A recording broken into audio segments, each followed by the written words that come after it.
बेल्ले विविध कार्यकारी सेवा सहकारी सोसायटी लिमिटेड या संस्थेच्या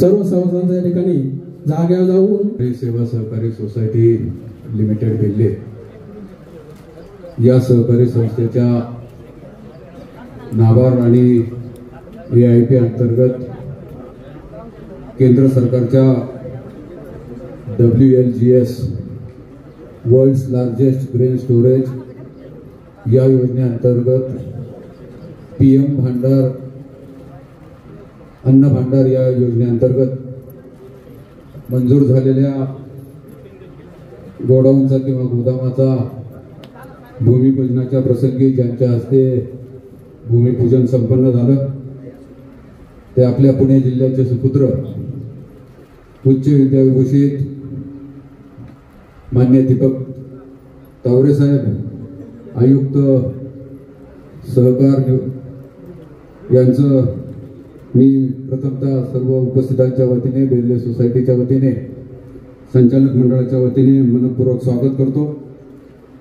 या कार्यक्रमाचे अध्यक्ष आणि सातत्याने ज्यांना जे आपल्याला मार्गदर्शन करत असतात की पुणे जिल्हा मध्यवर्ती सहकारी बँकेच्या माध्यमातून संस्थेच्या हिताची जपणूक करत असतात असे ॲडव्होकेट संजयराव काळे साहेब, कार्यक्रमाच्या निमित्ताने उपस्थित असलेले पुणे जिल्हा मध्यवर्ती सहकारी बँकेचे सन्माननीय अध्यक्ष डॉक्टर दिगंबर दुर्गडे सर, ज्यांना नुकताच केंद्र सरकारच्या वतीने बँकेला गौरवलं सुनील भाऊ, अशा बँकेचे सन्माननीय अध्यक्ष डॉक्टर दिगंबरजी दुर्गडे साहेब, उपाध्यक्ष माननीय आमचे मित्र जुने मित्र माननीय सुनील भाऊ चांदेरे, या विभागाच्या मधून निवडून गेलेल्या जुन्नरच्याच भूमिपुत्र असलेल्या पूजाताई गुट्टे संचालिका पुणे जिल्हा मध्यवर्ती सहकारी बँक, आणि आपल्याला या गोडाऊनच्या संदर्भामध्ये सातत्याने ज्यांनी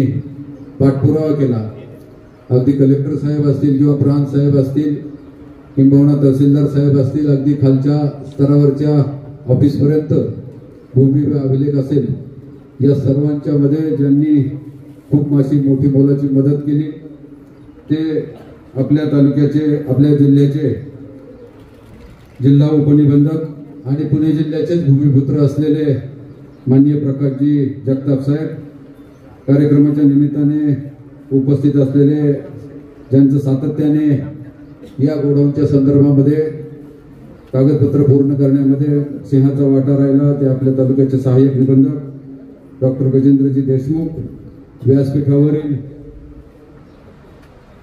उपस्थित असलेले आपल्या पुणे जिल्हा मध्यवर्ती सहकारी बँकेचे सन्माननीय मुख्य कार्यकारी अधिकारी अनिरुद्धजी देसाई साहेब, व्यासपीठावरील सर्व मान्यवर, आपली वेळ कार्यक्रमाची 10:30ची होती साहेब, परंतु पावसाळी वातावरण, पाऊस सकाळपासूनच रात्रीपासूनच चालू होता आणि मध्येच राजुरीची फक्त भेट होती आणि त्या भेटीचं सभेत रूपांतर झालं आणि मग इथे यायला तुम्हाला उशीर झाला। असो, हा हॉल त्यावेळेस भरलेला होता आणि पावसाळी वातावरण असल्यामुळे लोक सकाळी 10 वाजताच आलेली होती आणि त्यांनी काही खाल्लेलंही नव्हतं, त्यामुळे बरीच लोक निघून गेली। परंतु या कार्यक्रमाच्या नंतर आम्ही सगळ्या सभासदांसाठी जेवणाची व्यवस्था केलेली आहे। असो, मी प्रथमतः माननीय दीपकराव तावरे साहेबांचा जाणीवपूर्वक या ठिकाणी परिचय करून देतो। थोडा वेळ जाणार आहे संजयराव काळे साहेब, परंतु आमचा नाईलाज आहे। दीपकराव तावरे साहेब 2013च्या IAS बॅचचे अधिकारी म्हणून त्या ठिकाणी स्वतःच्या कौशल्याने, स्वतःच्या अभ्यासाने, बौद्धिक उंचीमुळे ते त्या ठिकाणी IAS झाले। साहेबांचा जन्म 1969 सालचा बारामती तालुक्यामध्ये त्यांचा जन्म झाला। आपल्या पुणे जिल्ह्याचेच ते सुपुत्र आहेत आणि मी मगाशी म्हटल्याप्रमाणे DDR साहेब देखील आपल्याच आपल्याच जिल्ह्याचे भूमिपुत्र आहेत। अशा पद्धतीने शालेय शिक्षणानंतर MSc कृषी महात्मा फुले कृषी विद्यापीठातून पदवी संपादन करून सेवेमध्ये आल्यानंतर सहकार आयुक्त 2024 पासून आपल्या पुणे जिल्ह्यात महाराष्ट्र राज्याच्या पदभार त्यांनी स्वीकारला, परंतु या मागच्या पूर्वकालामध्ये त्यांनी महाराष्ट्र राज्य वखार महामंडळाचं अध्यक्ष आणि व्यवस्थापकीय संचालक भूषविलं. सोलापूर महानगरपालिकेवर आयुक्त म्हणून त्या ठिकाणी मोठी जबाबदारी स्वीकारली.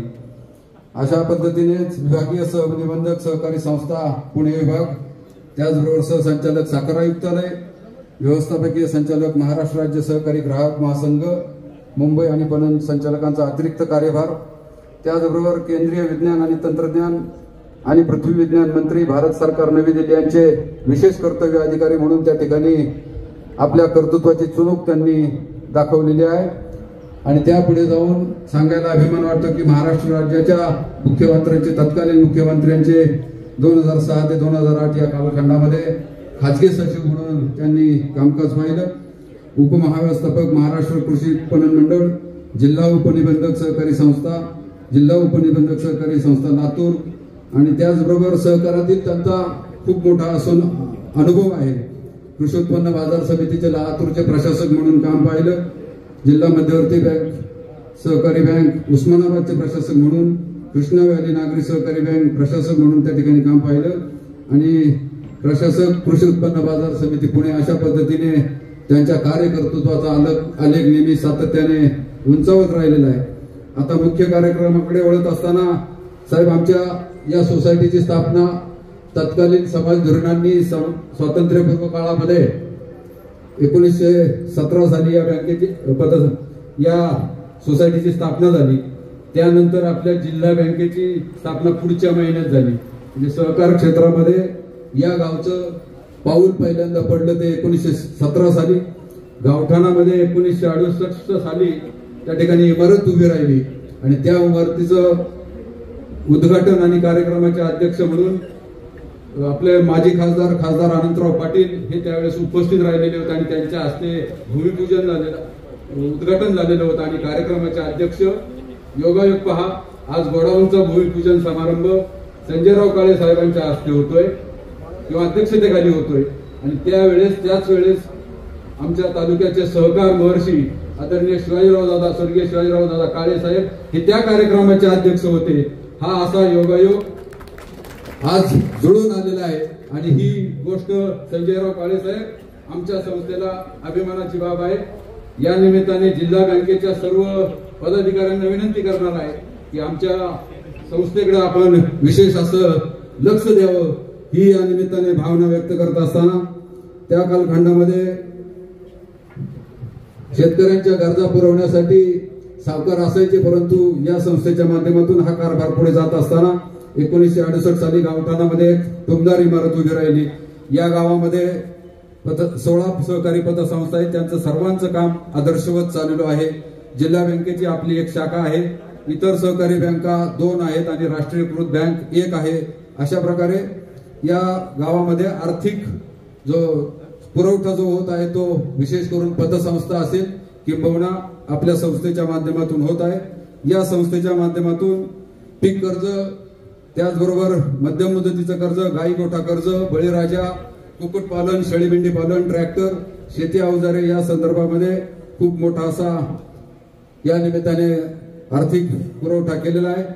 CSC केंद्र असेल, आपले सरकार केंद्र असेल, हेही आपल्या संस्थेच्या मार्फत कार्यरत चालू आहे.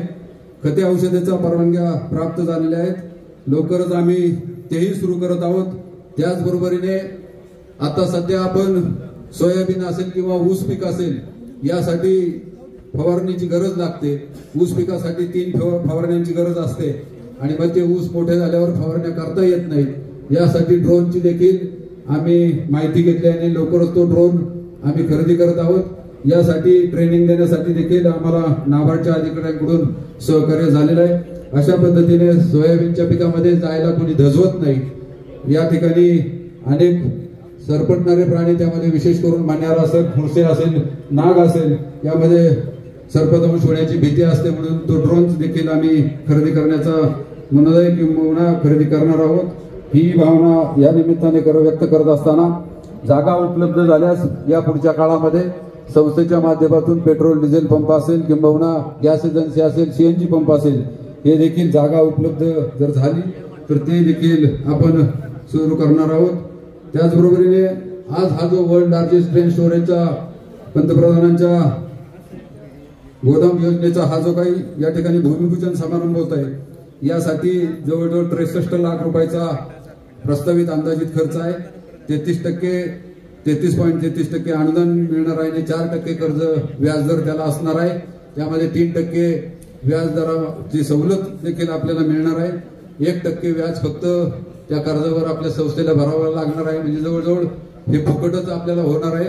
500 मेट्रिक टन क्षमतेचं जवळजवळ हे गोडाऊन होत असताना मला वाटतं ही पुणे जिल्ह्यातलं पहिलंच गोडाऊन होण्याचा किंवा गोदामचा भूमिपूजनाचा किंवा उभारण्याचा मान आमच्या संस्थेत मिळाला. आणि हे सर्व आपण व्यासपीठावर बसलेल्या अधिकाऱ्यांच्या प्रयत्नातून त्यांच्या मार्गदर्शनातूनच हे घडलं. याबद्दल सांगत असताना सध्या 3501 संस्थेचे सभासद आहेत. पीक कर्ज वाटप एकूण 21,51,13,692 इतकं आहे. मध्यम मुदतीचं एकूण 2,57,57,784 आहे. असं एकूण कर्ज वाटप 24,26,71,476 हे कर्ज वाटप केलेलं आहे. सभासद संस्थेच्या सभासदांचं भांडवल 1,81,50,000 च्या पुढे आहे. संस्थेची गुंतवणूक एकूण गुंतवणूक 3,78,203 रुपये इतकी 30/6/2025 अखेर आम्ही गुंतवणूक केलेली आहे. ती आपल्या बँकेतच आहे. नफा मागील सालामधला 4 लाख रुपये आणि चालू सालामधला 33 लाख रुपये असा एकूण जवळजवळ 37 लाख रुपये एकूण नफा आपल्याकडे आहे.